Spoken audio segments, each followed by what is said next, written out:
Like I was like, Oh, is really? this what could Well, happen to Kenny? Here's a Oh, fun fact. that's not my Kenny. Originally when they told me about season 2, Kenny was going to be the Carver character. He basically he was going to go crazy and he was going to be the villain, which didn't fly for whatever reason. They threw it at the wall and it slid down. That was like the best reunion ever. It was a nice reunion. That was really good. But yeah, that was originally when they were telling me about it. That was what was going to happen. Yeah. True story.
Emotional beat here. Well, we actually have a question about this moment from Liddy123.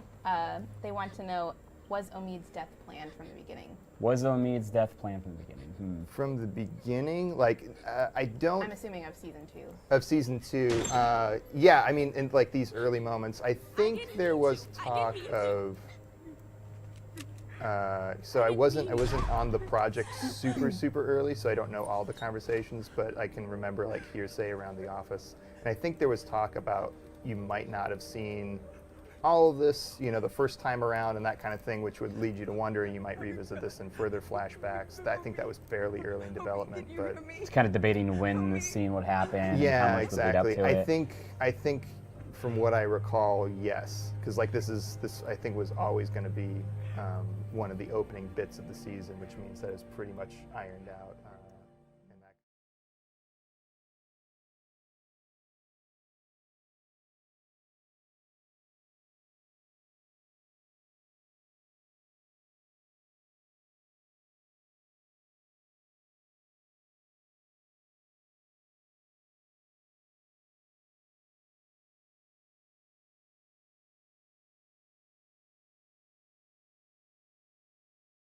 Were there any moments or ideas that were cut from episode 2 that you remember, especially any that you would have liked to keep in for whatever reason? Let me see. I would say yes. There were lots of ideas that were What does that mean? that were there before I don't know. before we settled on what we've got. As far as something that I wish we had done, I'm trying to think. It's probably hard to kind of track back in your mind from back then, because I mean you've worked on so many projects since then that it kind of tends to get a little. You know, there hard to was keep up. there was a there was something actually very interesting about Pete's storyline. Originally, Pete was supposed to make it back to the cabin, and he was, I believe there was, you know, we're a couple years ago now, so my memories might be failing me, but there was a thread where you had either told people he was bitten or you had not, and he was in bed and potentially going to turn, and Clementine had to deal with that. And that was a lot of the space that ended up being filled by the dread of Carver showing up directly. And I believe at the time Carver wasn't supposed to show up until the 3rd act. He was just a name that was bandied around, you know, the boogeyman for most of the story. And we had more Pete integration into this part of the story. The question of, are we going to tell, you know, who are we going to tell? Do we keep Pete's secret for a while? Is he going to turn? appear at the cabin, and I think we never really expected him to go full zombie. It was going to be one of those things where it was a threat, and he finally decided, much like he does in the current iteration, like he's not going to let. He was going to have a heroic act of staying behind when Carver's people came. If they show up, I'll deal with them. So he was always going to have that. He was always a decent guy who did for the group or did for Clementine in his last moments. But you also get perspective about what you might not be able to see as not working, or it's just not making sense. Usually, a lot of times we will have content that is, was more important at a different time in the story, and some scenes are oftentimes containing what I would call relics of importance to things that aren't in the story anymore. And oftentimes people will look at and say, I don't know why this is here. And you're like, well, this was here because it used to be more important that this character is here, or this character says this, or what have you. And previously, does your memory get kind of clouded sometimes of like what made it in and what didn't because of just the iterative process being so? There was a version of this game that had a bear in it. You know what I mean? Whoa, so, really? Like we talked about a few. There were a few processes, or a few sort of trajectories of the episode. I think the original, now that I'm thinking back, I think the original ending for 2 was the opening for 3. Right? Interesting. So we had worked on that as being the kickoff point. So where they ended up going was a little different in the original rev of it, and that didn't line up for downstream reasons in the rest of the season. But yeah, we had a bear fighting a zombie. Whoa. That was a thing. It's pretty great. Pitching, which I think was, yeah, definitely something that we're stoked about, but can show you like the huge range of what you can end up with. Which is funny to think about because we had one of the main characters in the Game of Thrones fight a bear. I wonder if that was sort of channeling similar. If they maybe heard a conversation and was like, they that ripped was you really off, cool. Guys. Game Maybe of Thrones we team. started building half a bear, and then they're like, if you have half a bear, what if we? It's such a good bear? idea. It'd be a shame to waste. Yeah. So. We gave it to the Revenant. So Right. it's fine. I know, right? Got another question from the chat for you, Pierre. Any cut storylines ideas for this episode? That's from Freelance Police Fan. Definitely. There was a bear. There was a escape through the woods type situation. I think in the first rev of the pitch, it was like post cabin and transitioning to what eventually became House was really the first half of the game. Wow. So you're on the run, you eventually get caught, and then you end up at House. And I think we decided that there's more drama in finding ourselves forced to deal with one another or throwing all the characters in at once. And I think that's true. So the bear thing was totally part of the escape. It was supposed to be through like a snowstorm and like, yeah. That is like the Revenant. Yeah, weirdly, yeah. So there was supposed to be a snowstorm.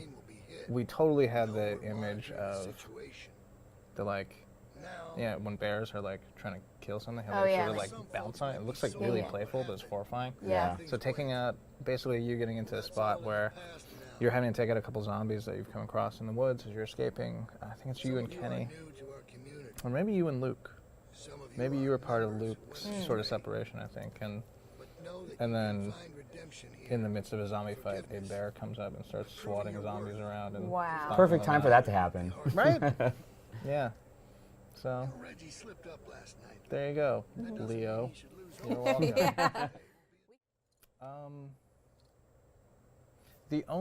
So initially, the Reggie character was just a very, very, very, very tiny role. That was not at all.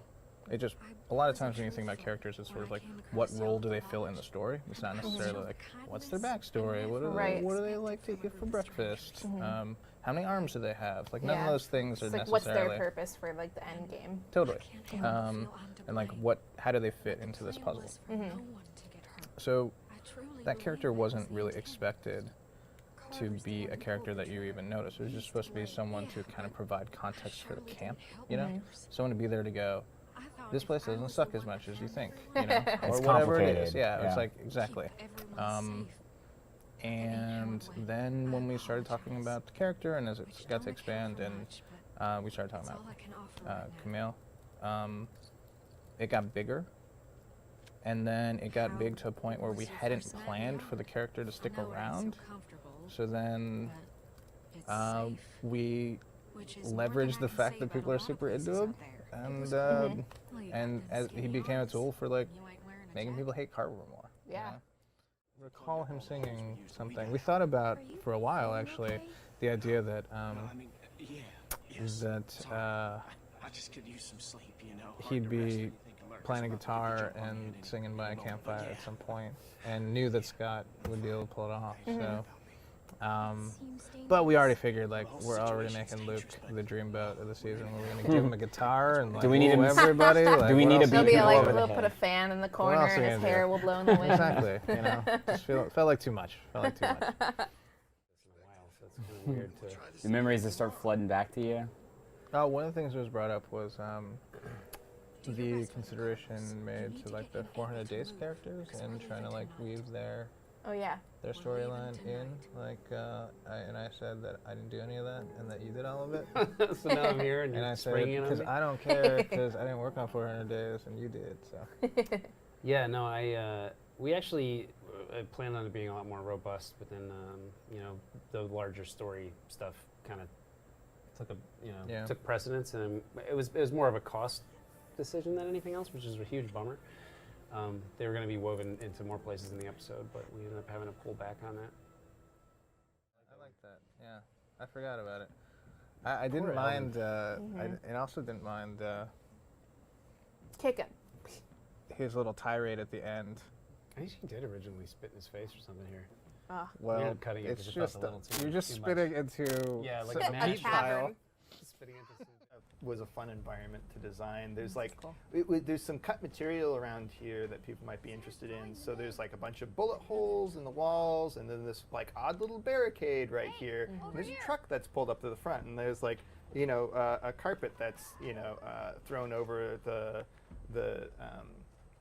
barbed wire and that kind of stuff. And so it was going to be more on the main line. We ended up just cutting it for pacing reasons, but basically there was supposed to be all these zombies, you know, are left over from raiders who were attacking this place and the survivors who were trying to defend this place. And we were trying to do this kind of atmospheric, you know, or environmental storytelling to kind of like give you this idea of this battlefield, you know, to kind of tie into the Civil War kind of motifs going on.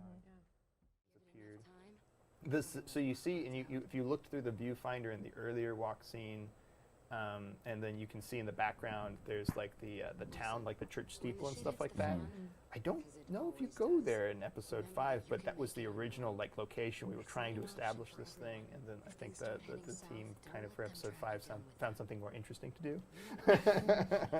But we were trying to establish the setting. Make you feel like you do. Like it's all The original, one of the versions that I don't know if we ever wrote it this way, but it was outlined as like, or it would be like running out of the woods here and that kind of thing. And so like he would be getting in trouble for having tried to stash those supplies away from the rest of his group, and that kind of thing. Kind of falls into some of those cutscenes that people were might be talking in about. trouble.